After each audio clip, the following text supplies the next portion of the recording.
ஓம் சாந்தி. 14/1/2019 சக்கார முரளியின் சாரம். இனிமையான குழந்தைகளே, நீங்கள் சம்பூர்ண பாவனமாக ஆக வேண்டும். அதனால் ஒருபோதும் யாருக்கும் துக்கத்தை தரக்கூடாது. கர்ம எந்திரங்கள் மூலம் எந்த ஒரு விக்கர்மமும் செய்யக்கூடாது. சதா பாபாவின் கட்டளைப்படி நடந்து கொண்டே இருங்கள். கேள்வி: கல்லிலிருந்து தங்கம் போன்ற ஆவதற்கான யுக்தி என்ன? எந்த ஒரு நோய் இதில் தடை ரூபமாக ஆகின்றது? பதில்: கல்லிலிருந்து பாரஸ் அதாவது தங்கம் போன்ற ஆவதற்கு முழுமையான நாராயணன் நசா வேண்டும். பிரம்மா பாபாவிற்கு நான் நாராயணனாக வேண்டும் என்ற அந்த அளவுக்கு ஒரு ஈஸ்வரிய போதை இருந்ததோ அத்தகைய போதை இருக்க வேண்டும். தேக அபிமானம் இல்லாமல் இருக்க வேண்டும். இந்த தேக அபிமானம்தான் கடுமையிலும் கடுமையான நோயாகும். எதுவரை ஆத்மா அபிமானியாக இல்லையோ அதுவரை பாரஸ் தங்கம் போன்று ஆக முடியாது.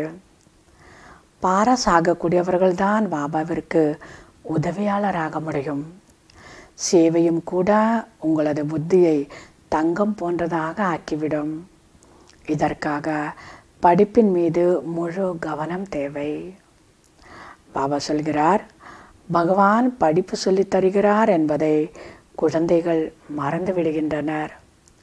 இல்லையென்றால் மாணவர்கள் ஆசிரியரை ஒருபோதும் மறக்க முடியாது. பாபா, நாங்கள் உங்களை மறந்து போகிறோம் என்ற குழந்தைகள் அடிக்கடி இங்கு சொல்கின்றனர். பாபா சொல்கிறார், குழந்தைகளே, மாயமும் கூட ஒன்றும் குறைந்ததல்ல. நீங்கள் தேக அபிமானத்தில் வந்து விடுகிறீர்கள். எனவே அதிகமாக விக்கர்மங்கள் நடக்கின்றன. விக்கர்மமே நடைபெறாத நாள் என்பதே இல்லை.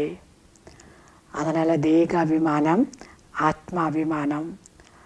தேக அபிமானத்தில் வரும்பொழுது தந்தையை மறக்கிறதுக்கு வாய்ப்பு, உடனே விக்கர்மம் கூட அங்கே நடக்கும். ஆத்மா அபிமானி ஆகும்பொழுது தந்தையினுடைய நினைவு வரும், விக்கர்மத்திலிருந்து தப்பித்து கொள்ளலாம். பாபா சொல்கிறார், குழந்தைகளே, மனம் சொல் செயலால் பவித்திரமாக இருக்க வேண்டும். மனதில் புயல்கள் வரும். நீங்கள் உண்மையை சொன்னாலும் சரி, சொல்லவில்லை என்றாலும் சரி, பாபாவே சொல்கிறார், மாயாவின் அநேக விக்கல்பங்கள் நீங்கள் சொன்னாலும் சரி, சொல்லாமல் இருந்தாலும் சரி, எல்லாமே பாபாவுக்கு தெரியுது. மாயாவினுடைய அநேக விதமான தேவையில்லாத தீய எண்ணங்கள் வரும். ஆனால் இந்த கர்ம இந்திரங்கள் மூலமாக ஒருபோதும் விக்கர்மம் செய்யக்கூடாது. மனதில் வந்தாலும் கூட அதை செயலில் கொண்டு வரக்கூடாது. கர்ம இந்திரங்களால் எந்த ஒரு பாவமும் செய்யக்கூடாது. பாருங்கள், இந்த பேட்ஜ் உங்களுக்கு ஒரு கீதை போன்றது. இதில் முழு படிப்பும் அடங்கி உள்ளது. இந்த பேட்ஜில் முழு ஞானமும் அடங்கி உள்ளது. மனிதர்களுக்கு பக்தி மார்க்கத்துடைய கீதை தான் நினைவில் உள்ளது. இப்பொழுது நீங்கள் பாபாவின் மூலம் கேட்கின்ற இந்த கீதையினால் 21 பிறவுகளுக்கு சத்கதி பெறுகிறீர்கள். நல்லது. தாரணைக்கான முக்கிய சாரம். முதலாவதாக, மனம் சொல் செயலால் பவித்திரமாக இருக்க வேண்டும். கர்ம இந்திரங்கள் மூலம் எந்த ஒரு விக்கர்மமும் செய்யக்கூடாது. இதில் கவனம் தேவை. ஆத்மாவை தங்கமாக ஆக்குவதற்காக அவசியம் பாபாவினுடைய நினைவில் இருக்க வேண்டும். இரண்டாவதாக, தேகாபிமானம் என்ற கடுமையான நோயிலிருந்து விடுபடுவதற்கு நாராயணி நசாவில் இருக்க வேண்டும். அபியாசம் செய்யுங்கள். நான் அசரீரியாக வந்தேன், அதாவது நாம் அசரீரியாக வந்தோம். இப்போது அசரீரியாகி வீடு திரும்பி செல்ல வேண்டும். வரதானம்: புத்திசாலிகளுக்கெல்லாம் புத்திசாலியான பாபாவிடம் தங்களின் சாமர்த்தியத்தை காண்பிப்பதற்கு பதிலாக அந்த ரியலைசேஷன் சக்தியின் மூலம் அனைத்து பாவங்களிலிருந்தும் விடுபட்டவராகுக. ஒரு பெரிய வரதானம். பாபா, புத்திசாலிகளுக்கெல்லாம் புத்திசாலி, அத்தகைய புத்திசாலிகளுக்கெல்லாம் புத்திசாலியான பாபா கிட்ட உங்களுடைய சாமர்த்தியத்தை உங்களுடைய அந்த ஒரு புத்திசாலித்தனத்தை காட்டுவதற்கு பதிலாக இந்த உணரும் சக்தியின் மூலம், ஒரு ரியலைசேஷன் சக்தியின் மூலமாக நீங்கள் உங்களை மாற்றிக்கிட்டு அநேக விதமான பாவ கர்மங்கள்லிருந்து விடுபட்ட ஆத்மா ஆகுங்கள். விளக்கம்: நிறைய குழந்தைகள் புத்திசாலிகளுக்கெல்லாம் புத்திசாலியான தந்தையிடம் கூட தன்னுடைய சாமர்த்தியத்தனத்தை காண்பிக்கிறார்கள்.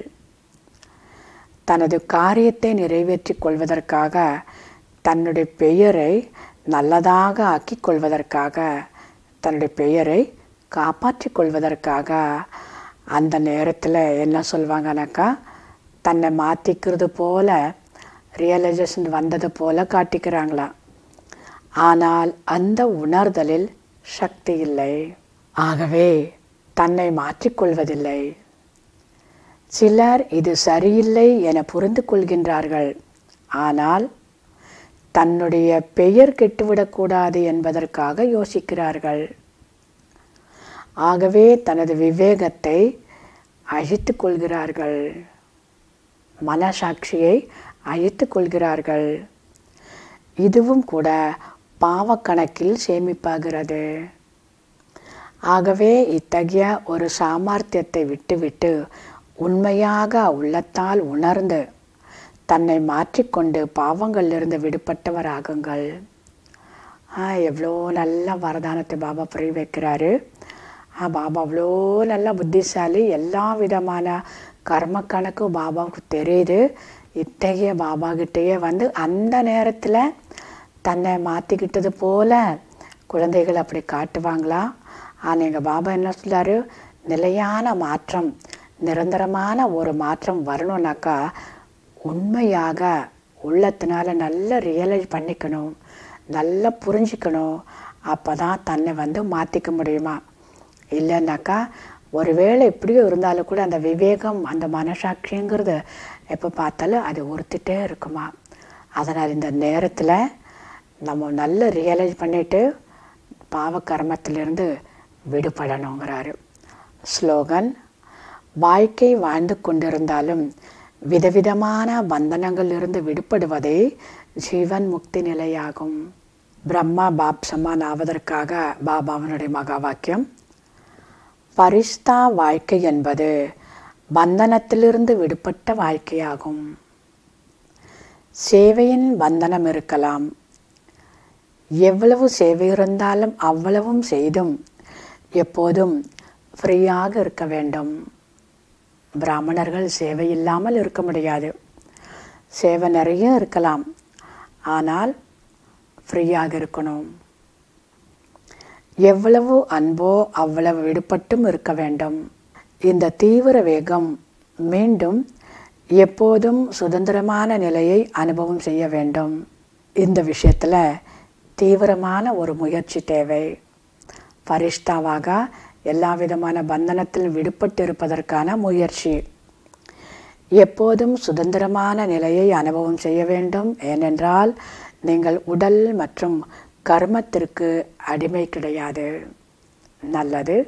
இனிமையிலும் இனிமையான 5000 வருடங்களாக காணாமற் போய் மீண்டும் கண்டெடுக்கப்பட்ட செல்ல குழந்தைகளுக்கு தாய் தந்தை பாப்தாதாவின் அன்பு நினைவுகள் மற்றும் காலை வணக்கம். ஆன்மீக குழந்தைகளுக்கு ஆன்மீக தந்தையின் நமஸ்காரம். ஆன்மீக தந்தைக்கு ஆன்மீக குழந்தைகளின் நமஸ்காரம். ஓம் சாந்தி.